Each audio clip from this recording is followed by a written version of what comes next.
श्री स्वामी समर्थ। नमस्कार विद्यार्थी मित्रांनो, प्रेक्षकांनो, मी प्राध्यापक विशाल सर। बघा, महाराष्ट्रात मुख्यमंत्री लाडकी बहीण योजना आजपासून लागू झालेली आहे। कोणती कागदपत्र लागतील आणि जर तुमच्याकडे कागदपत्र नसतील तर काय करता येतील याची पूर्ण माहिती मी तुम्हाला या व्हिडिओत देणार आहे। याआधी चॅनलला नवीन असाल तर नक्कीच चॅनलला सबस्क्राइब करा आणि बेल आयकॉन नक्की प्रेस करा। या ठिकाणी तुम्हाला सर्व सरकारी योजना, शैक्षणिक बातम्या, 10वी 12वी सरकारी नोकरी, विद्यार्थी शिष्यवृत्ती या सर्वांचा तपशील भेटेल। त्याचप्रमाणे अधिक माहितीसाठी फॉर्म भरण्यासाठी nanafoundation7.com nanafoundation7.com या वेबसाईटला गुगलवर सर्च करा। या ठिकाणी तुम्हाला शासनाचे GR त्याचप्रमाणे शिष्यवृत्ती योजनांचे फॉर्म भरता येतील। तर बघूयात पूर्ण अपडेट। तर बघा, राज्याचे अर्थमंत्री अजित पवार यांनी शुक्रवारी महाराष्ट्राचा अतिरिक्त अर्थसंकल्प सादर केला। त्यात त्यांनी बहुचर्चित मुख्यमंत्री लाडकी बहीण योजना घोषित केली।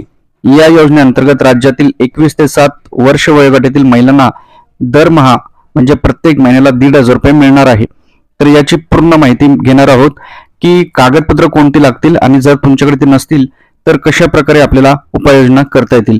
तर व्हिडिओच्या पुढे जाण्याच्या आधी फक्त 1 सेकंड लागतो, लाईक करा।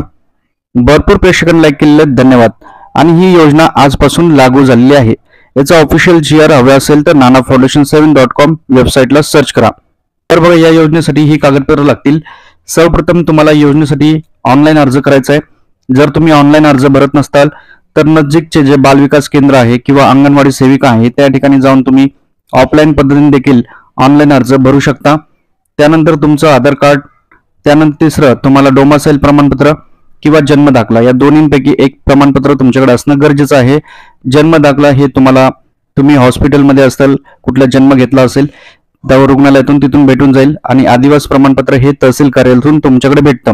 या दोन्हींपैकी एक प्रमाणपत्र तुमच्याकडे असणं गरजेचं आहे। त्यानंतर तुम्हाला उत्पन्नाचा दाखला लागेल आणि 2.5 लाखापेक्षा उत्पन्न हे कमी असलं पाहिजे वार्षिक। त्यानंतर बँक खातं तुमचं स्वतःचं पाहिजे, स्वतःच्या नावाने, त्याला आधार कार्ड लिंक पाहिजे आणि मोबाईल नंबर अपडेट पाहिजे। पहिल्या पानांची छायांकित प्रत त्याला लागेल। पासपोर्ट आकारचा फोटो लागतील, कमीत कमी 4 फोटो हे तुम्हाला लागतील। त्यानंतर रेशन कार्ड असलं पाहिजे, रेशन कार्ड मध्ये तुमचं नाव असायला हवं।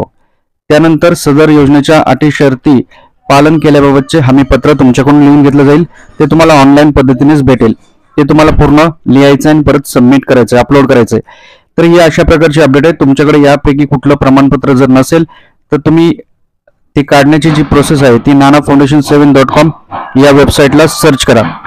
तर अशा प्रकारची माहिती आहे। आपल्याला काय वाटतं कमेंट करा आणि आपण या योजनेचा फॉर्म भरलाय की नाही नक्की अवश्य कमेंट करा। काय अडचण असेल देखील तुम्ही कमेंट करू शकता। परत भेटूयात नवीन अपडेट्स सोबत। ओके, ठीक आहे, थँक्यू, स्वामी समर्थ।